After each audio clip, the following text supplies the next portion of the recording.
So my name is Brenda Salgado, and let's see, what do I want to share? I'm born and raised in the San Francisco Bay Area. My parents are Carlos and Esmeralda Salgado, who live in Daly City. They're originally from Nicaragua.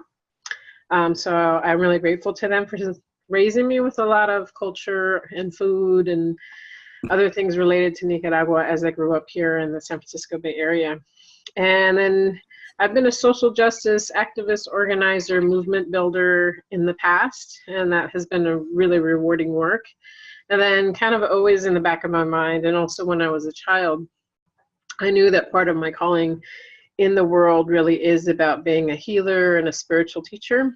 And so I think I've always kind of been doing that on the side. And in more recent years, I've really stepped more fully into that path as a healer, someone who's really interested in healing justice, having that accessible to everyone, and see it really crucial as a tool for liberation and mending the wholeness that we need individually and collectively. I've been really grateful to be involved in a lot of social justice organizing, health justice organizing, and movement building across the country. So that's been a real gift to be involved in that work. And separate for that, a long time, I was really curious about this role of spirituality, healing, and that the role of that in really achieving justice, wholeness, individually and collectively. And so my grandmother was a healer in Nicaragua, and I'm really grateful for my connection with her as an ancestor because she really has been guiding me on a medicine path. She died when I was a little girl, but we have a lot of connection in other ways. And so a lot of my role now actually is less organizing and movement building, even though I'm still involved in those worlds. My primary role in the world these days is spiritual teacher and healer, and Curandera, which is a traditional medicine carrier in the tradition of Central America. I'm really grateful for all the teachers and elders I have in my life and have had in my life that have taught me how to carry medicine with a lot of love and integrity to help heal and liberate our communities. Do you want to talk a little bit more about your path to becoming a healer and how you really heard that call and how you came to heed it? Yes, I love sharing that story. It's funny because I was raised Catholic and I'm super spiritual when I was a little girl. Definitely felt a lot of connection to spirit and ancestors even very young. And so I remember telling my mom when I was little, I know I'm supposed to be a spiritual teacher and a healer, but I don't see anything like that here in this world. They seem like they're separate here. And I don't really understand that. So I guess I'm going to be a nun, a pediatrician, or veterinarian. But even as a kid, I thought didn't understand what, I knew they were supposed to go together. And so that frustrated me a little bit. But I wasn't around medicine people here in the US growing up. So fast forward many years later, I think in some ways I was always serving as in this kind of healing and counselor and listener kind of roles throughout my life, everywhere I went. And then when I was celebrating a birthday many years ago, I started doing ancestor ceremony in the tradition of Thich Nhat Hanh, something called 5 Touchings of the Earth. And in that ceremony, you really are asking your ancestors for more guidance and more connection. And my grandmother started showing up a lot in my dreams after that. And I was really grateful. She died when I was a little girl. It's my maternal grandmother from Nicaragua. And she basically said to me, you come from a long line of medicine carriers. You should ask your mom and one of your aunts around healings I did in the family when they were children that they haven't told you about. And then she said, it's also time for you to step on your medicine path, and I'm going to start sending you teachers and places to learn. And so those things just started showing up in my life, invitations to Mexico and other places to start training. So I feel really grateful that I think she was just waiting for me to pick up the phone and call her. And I was at a point in my life where I was ready for more formal training around that. Yeah, so there's something for me about that time that felt like a coming home, because I knew when I first started meeting curanderas and curanderos, I recognized just immediately the thing that I thought when I was a child, oh, here's someone who's a spiritual teacher and a healer, and they go together. They're not separated. And then they're also just the deep love of the plant world, the animal world, the trees, understanding why that was such a big part of who I was when I was a child, and why that's such a big part of the path of this kind of medicine and healing. There's so much that kind of clicked into place for me when Grandma started coming to me, and then also when I started being led to the right teachers. Yeah, so I think one of the scary moments for me was I was still working at Movement Strategy Center as an organizer, movement builder person, and that was really good for my heart because that's an organization where they're bringing a lot of transformative practice into movement building and organizing, so that fed my soul a lot. But one of the heeding of the call things for me was I remember Spirit telling me it was time to leave, because Spirit said you've been doing the healing and spiritual work on the side for a long time, and it needs to become your primary identity now. And that was a big deal for me. Yeah, so I feel very grateful because for a lot of my years doing the organizing and movement building work, I was with Movement Strategy Center, and I now serve on their board. I'm not working for them anymore, but I'm on their board. And I feel really grateful because that was one of the first places there was this really beautiful intersection of transformative practice and social justice movement building work, that a real intentional pairing of those things, and how much that changes how we do the work together and how successful we are embodying the things that we want in the world. So I was really grateful for that opportunity. I think one of the parts of heeding my call was recognizing at some point that I was doing the spiritual and healing work on the side from my movement building work a little bit, especially the Curandera work, and recognizing that Spirit was calling me to do that full time and for that to be my primary identity, to really shift from being primarily an organizer to being primarily healer, and knowing that was a really valid and important contribution to the movement.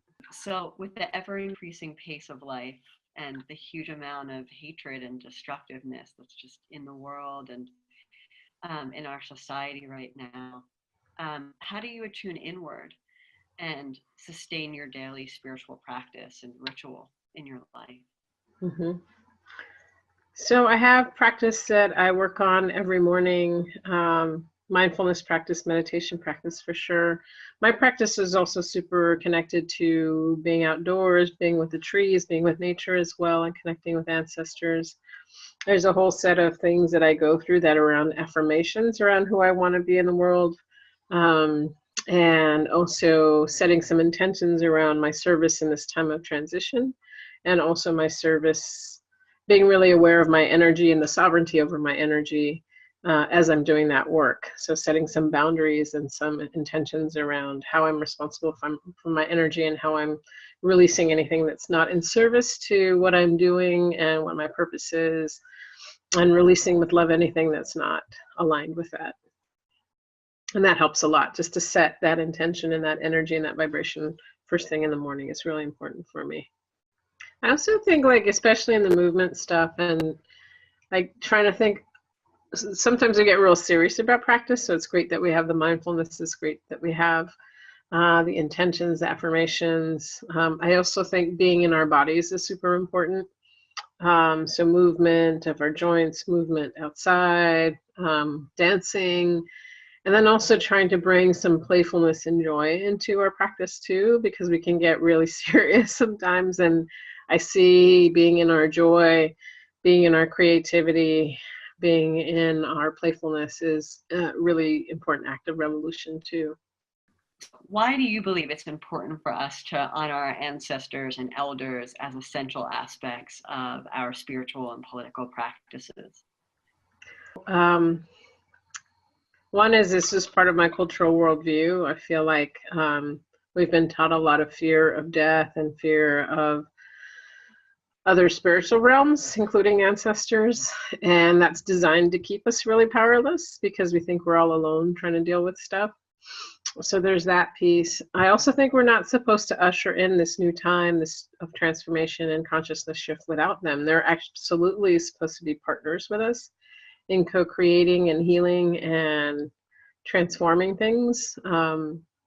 So there's also just this practical part of me of why would we shoot ourselves in the foot of not partnering with co-creative forces that are greater than us in this current incarnation that really want to help us. Why would we try to do that alone? And I think it's the nature of the world we're trying to challenge, that we think we have to do it alone, and that it just happens on this material realm. There's actually lots of support from other places that want to help us.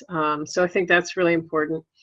And it's also, for me, there's a certain sense of dignity and power that I have when I'm really connected to Mother Earth and I'm receiving guidance and support and instruction from her, and when I'm receiving that same kind of guidance and support from ancestors. I do want to also just delineate that we all have, every single one of us has healthy ancestors and not so healthy ancestors.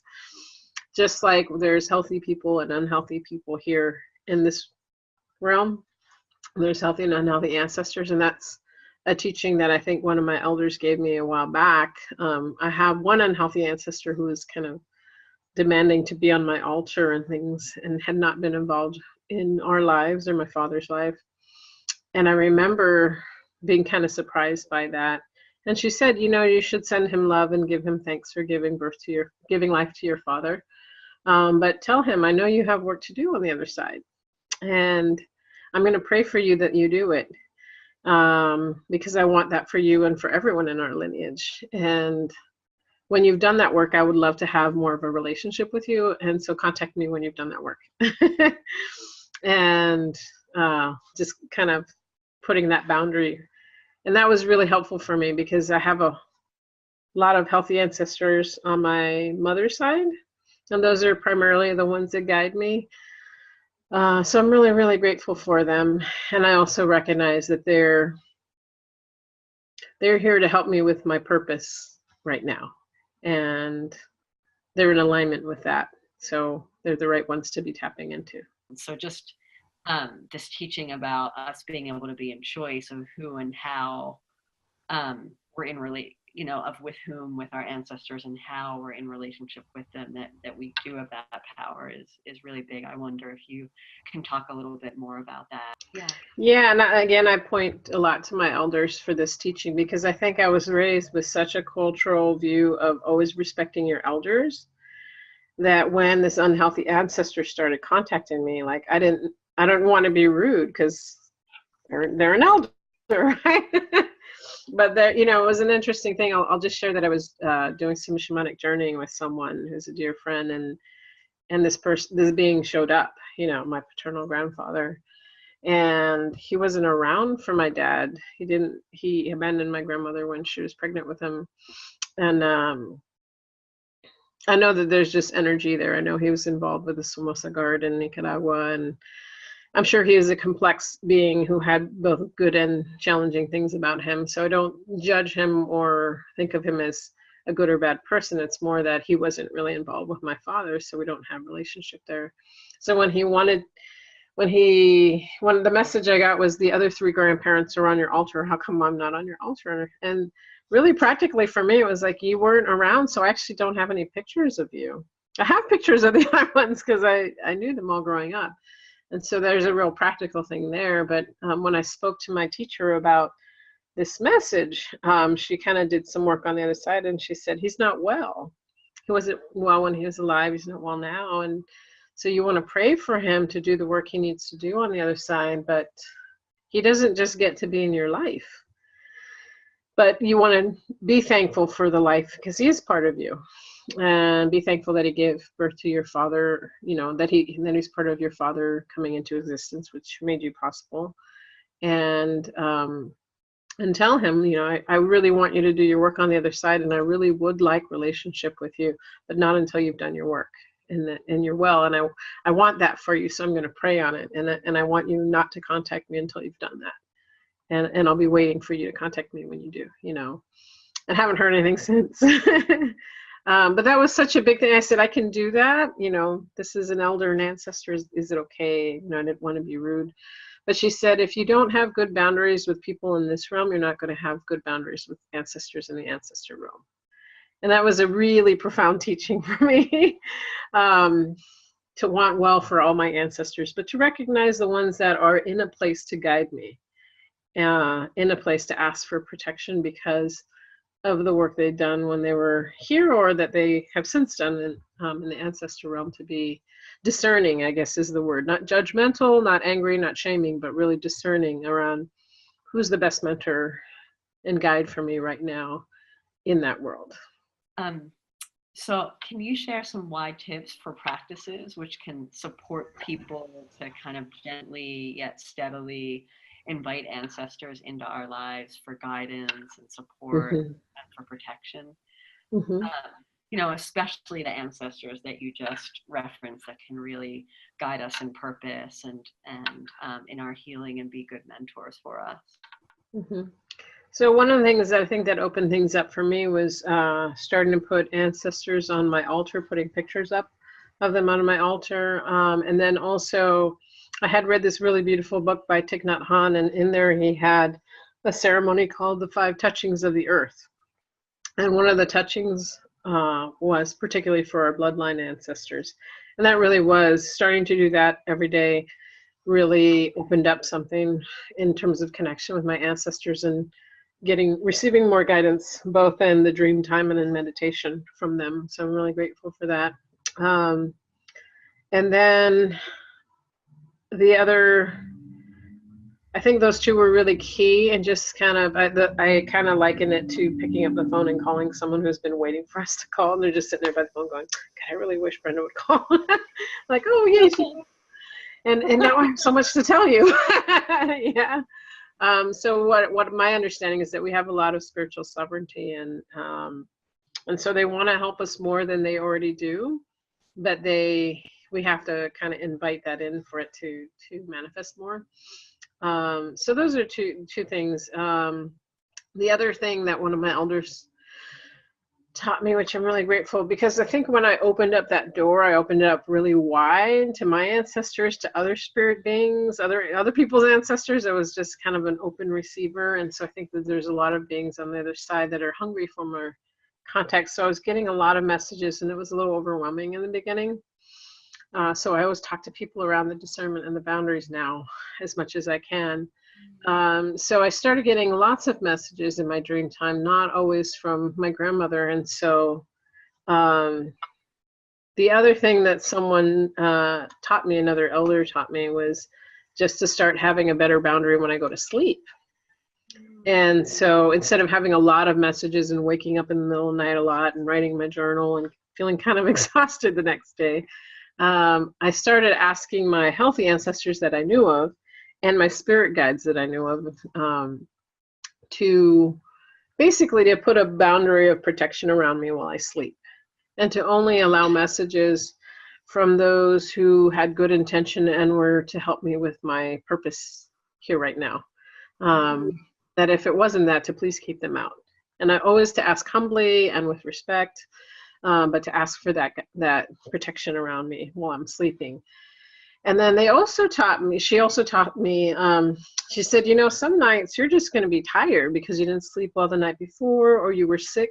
So there's some nights you might actually want to say, please don't let anyone in tonight, well-intentioned or not, because tonight I actually need deep sleep without interruption.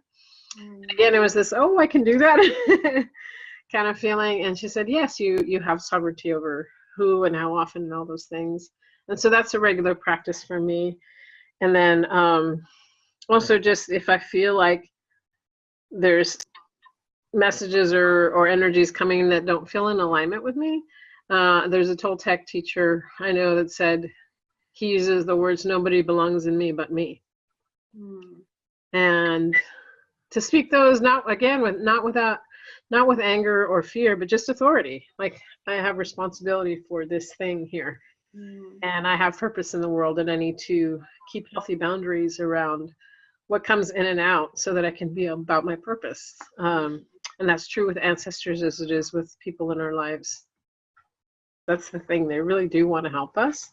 So why would we deprive ourselves of that energy? And some of the Toltec teachings that in a course I was in recently, he said, you know, if we're not engaged or involved with the dream world, we're actually not in charge of our life.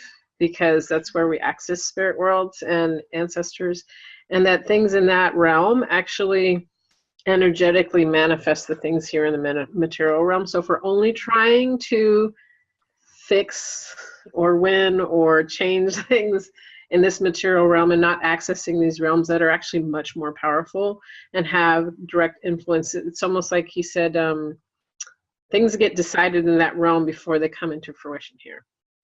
Wow. So when we're trying to fix things just right here, that command is still up here and it's still going to keep coming down. So why would we not work in that realm when the impact of working that realm is so much more powerful than only working here? Well, yeah, and the other thing I think that some of the Toltec teachings have taught me is that it's almost like there's spiritual commands up there to bring certain things down, and that some of these commands have ancestral patterns, ancestral emotional patterns, ancestral spiritual patterns that are very ancient. And so trying to break them as us, you know, Brenda, the individual, with that understanding, that longer pattern, and wanting healing of that pattern, not just for me, but for my ancestral lineage forward and into the future. Yeah, it's kind of like when we're trying to fix something, but the root cause is still there. So it's, you know, the weed is going to keep popping back up because the root is still there. What other wise tips might you offer to people to begin to hold space for ritual and more sacred time in our lives, or connecting with our dream world? Mm-hmm. You know, I would just really encourage you to have an altar of some form that has the 4 elements. It has ancestors. That is the place you choose to meditate or pray, or, you know, do practice in front of, you know, for some people, movement practice is better than sitting practice because of the energy in their body. So Tai Chi, Qigong, whatever works for you to help you get present in your body, to get present in your breath, and to have a sacred space where you do that. Will always help you. And also to make a commitment to the practice is something about loving yourself, and to not make it about doing it right or wrong or failing at it, not making it another thing to judge or shame ourselves about, you know, to see it as an act of self-love, and to see the commitment to or discipline to that as an act of self-love. And then if we miss a day, not to beat ourselves up and just get back on track, you know. I think that part's really important. And to not bring the perfectionism and the productivityism that capitalism has ingrained in us to something so sacred. Because then it's just another thing we have to do. It's not nourishing us if we're using it to be another thing that we beat ourselves up with. I feel really grateful for my teachers because they're always teaching me, the elders. When I first started doing limpias, because I'm such a deep empath, I was taking in a lot of people's energies, and they left feeling like, wow, I feel so much better. I feel so much lighter. Thank you. And they'd leave. And I noticed that I was getting really sick at the beginning of my medicine path. And when I went to go see my teachers in Mexico, they said, you know, right now you're too much like a sponge. You're taking in everybody's energy, and of course they leave feeling better. But you don't have any sovereignty over your boundaries or your energies, you know. So she said, you need to be less like a sponge and more like a chalice. So with a chalice, you have boundaries around you, and you have some decisions around when you interact with people and when you don't. And also just setting up really good energetic protection with ancestors, with other modalities while you're in a session, and then clearing right after, whether using different modalities to cleanse after they leave and to cleanse your space after they leave. They said if you don't make this transition, you're not going to be a curandera for very long. You're going to get very, very sick, and you're not going to be able to serve very many people. So this need to be in control, sovereignty, take responsibility for your energetic boundaries is incredibly crucial. And I was so grateful for that, you know, that really changed my life. And I do move a lot of energy through me when I'm doing limpias and healing sessions with people, but I don't keep it anymore. And I'm able to release that, whether it's to the earth or to the light, to the spirit, So I feel it come through me, but I don't hold on to it. And that's such a gift to be able to witness that release, for people to feel the movement of the energies, but also to love myself enough to be really disciplined about my sovereignty around my boundaries. Those are really powerful teachings. Can you share some specific practices for people to be able to cleanse their personal spaces or their working spaces, their energy body, their physical body, of the energies of other people or other beings? Yes. Yeah, so there's a couple things I work with. Definitely a lot of plant medicine, because that's my path. So I work a lot with yerba santa. Yerba santa is one of my favorite herbs from Central America. It's used a lot like white sage, but white sage can be used as well. They're plants that can be burned and smudged with in order to clear negative energy from yourself and from your environment. So there's lots of plants like that. White sage is one, yerba santa is another, palo santo. I also tell people to be really mindful of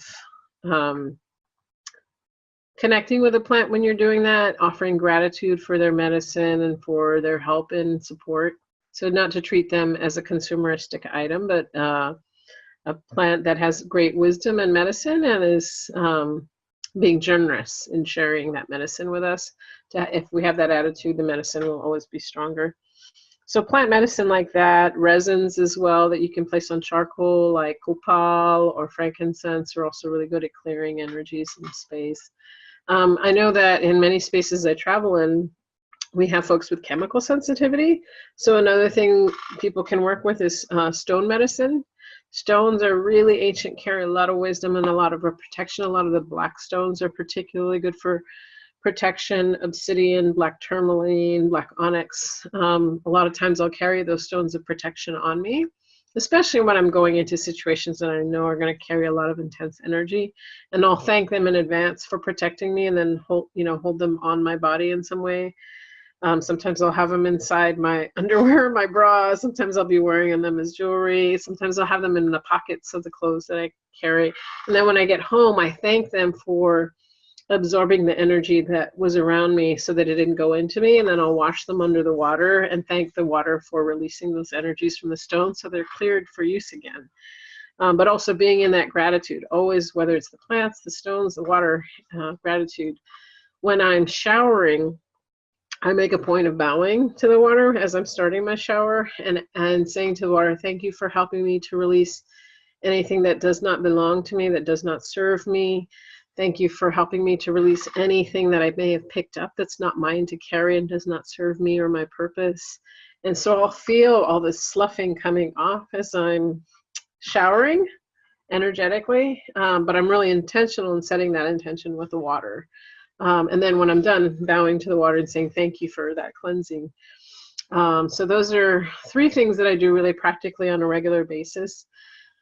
We're in a time of a lot of consciousness shift, and a lot of things are coming up for people to release, which is a good thing, but that means some of that energy is out there. So if we don't have boundaries, we're in danger of taking that in if we're not conscious. And so the other thing Spirit has been having me do, now that I heal people a lot, and I'm seeing a lot of people for sessions, is to go regularly for the magnesium salt isolation tank baths. And I feel a lot of release happening there.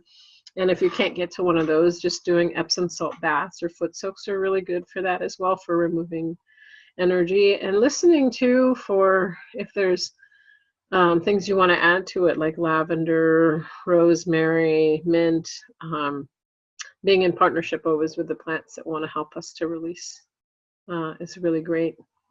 Yeah, and also just being in that reciprocity, like it's really breaking a lot of scarcity consciousness where we're in that kind of gratitude of thinking like, oh, I don't have enough, or I don't have what I need. And it also breaks this feeling that capitalism has given us of thinking we have to do this alone. I don't do anything alone. My ancestors are with me, the stone people are with me, the plants are with me, the trees outside are with me,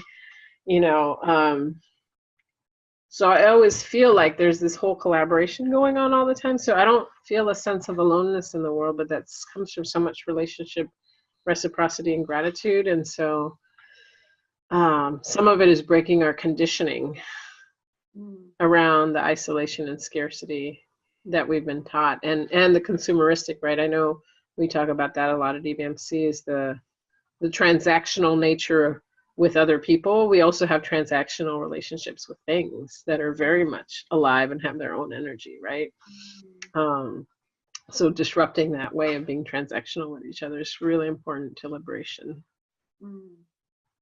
How might others be able to reach you if they'd like to have Olympia or receive spiritual guidance or counseling or support? My website is www.nepantlaconsulting.com. That's NEPANTLA consulting.com. So that's one way to reach me, and by email to bsalgado@mindspring.com. Those are probably the best ways. Email and the website are the best ways to reach me. In addition to limpias of people, I do limpias of spaces. There's a clinic that serves women with cancer that I do annual limpias with, to clear that. They're helping women release a lot of heavy energy there. So that space needs to be cleansed. Otherwise, people are picking that up. And then, definitely holding ritual, rites of passage, wedding officiation, other ceremonies, spiritual coaching, all those things. I recently published a book on mindfulness for beginners that has 1 to 3 minute exercises in it for people who are just starting out with mindfulness, so you don't feel like you have to commit to this big old retreat or practice to start. And it's really brings a lot of great diverse teachers of mindfulness from around the country into the book, because it's an edited volume. So I'm really grateful for those who partnered with me on it. So that's another way to connect with some of the things that I do. I'm always honored to be asked to travel and offer workshops and talks on mindfulness and its relationship to social justice and liberation, and also to offer trainings in traditional medicine, limpias in other cities. I'm always really excited. I just came back from Chicago, and the community there was super welcoming, and we had lots of events that were sold out to bring a lot of this medicine to the low-income Latino communities there, and to a lot of young people who were starting healing collectives there, which brought me so much joy. So much joy. I have so much hope for the future, because I see the young people and how they're really leaning into their medicine, into their intuition, into their connection with the earth, their connection with their ancestors in ways that perhaps 2 generations ago wasn't quite so safe to do. So yeah, I'm really grateful for that. Thank you so much for sharing everything that you do and helping people connect with you if they'd like to, and your book, which is so exciting also. So it's so great that that's available for people. Is there anything you'd like to add? Just to try to affirm an act of self-love. So I'll do something that's in the book with you that I try to share everywhere I go. So I'm going to ask us both to put our hand on our hearts and say, I am loved. I am loved. I am a blessing. I am a blessing. I am sacred just the way I am. I am sacred just the way I am. I have dignity. I have dignity. I have wisdom and gifts for the whole. I have wisdom and gifts for the whole. And I'm going to say it to you. You are loved. You are loved. You are a blessing. You are a blessing. You are sacred just the way you are. You are sacred just the way you are. You have dignity. You have dignity. You have wisdom and gifts for the whole. You have wisdom and gifts for the whole. So much of my work, if I could boil it down to anything, it's that, remembering that about ourselves, remembering about that about each other, and knowing that the world we're working towards, that's just a known, that we don't forget those truths. And that from that place we can co-create the world we want.